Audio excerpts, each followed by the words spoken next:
So just like we did for mirrors, we started with a flat mirror and we figured out where the image was formed. Then we went to curved mirrors, both on the inside or the outside of curve. Now we're going to do the same for lenses.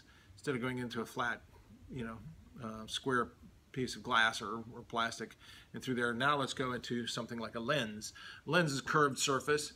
Has two curved surfaces most of the time, like in our glasses or in binoculars or in telescopes, so that we can magnify images or get images to come in closer. So there's a couple of things we want to talk about. One is that those curved surfaces will produce something that was very similar to the mirror. One is going to be the center, and the center in the lens case is actually the body center of the lens. So that's where the center is now. It's not off to the center of the circle, but it's the center of the lens. And if you have parallel lines come in, I mean, as a kid, I used to be sadistic and take these to, fry stuff or start fires or whatever else. I didn't grow up in California, so that would have been a much more serious matter. But where that light gets focused is the focal point. Okay, so there's a focal point for a lens, though it's on both sides. So it's got two focal points because the light can go through either way.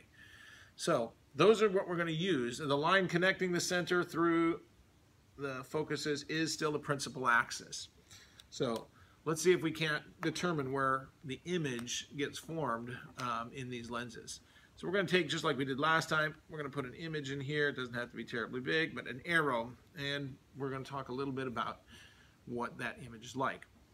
So we still have the same three rules. A line through the center just keeps right on going instead of reflecting back along the line. It just keeps right going through the center. It's undeviated. A line through the focus will hit the lens mirror and it will, the lens, and it will go out parallel to the principal axis. And a line from the principal axis goes through the other focus. So we could choose one. We just need two. Wherever the passed through light goes and crosses, that's where the image forms. Okay. So I'm going to choose two, and in another case I'll choose a different two. The first one I'm going to take is parallel to the principal axis. When it hits here, the parallel to the principal axis, it's going to go through the focus, but it's going to go through the focus on the other side. Okay? So that's where that ray goes. A line through the focus on this side would hit the lens and go parallel out the other side. But let's take the center. Okay, so I'm going to draw this carefully. Line through the center, a ray of light through the center will continue going through unchanged.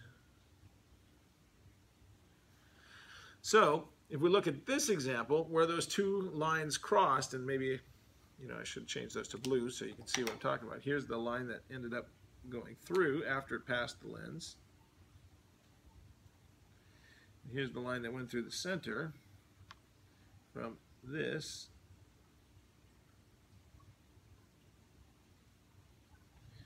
Okay, is then going to be where the image forms. I'll continue out this principal axis here. From here out to where those two cross is the image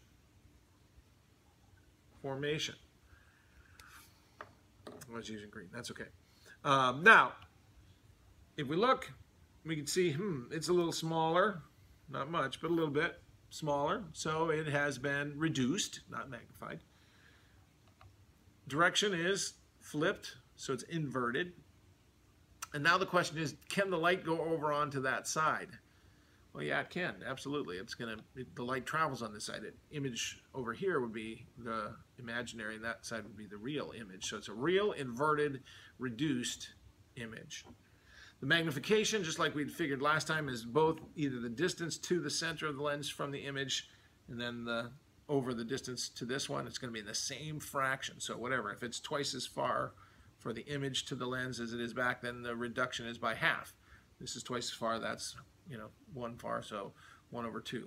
The image's distance over the, so this is the object, and this is the image of the object. So it's it is the image's distance over the object's distance. Okay, so since this is half as far, it's half the size. Or if you can measure the object itself, you can just say, well, it's the image's size over the object size. That's the magnification. Since it's 1 over 2, it's reduced 1/2. Good.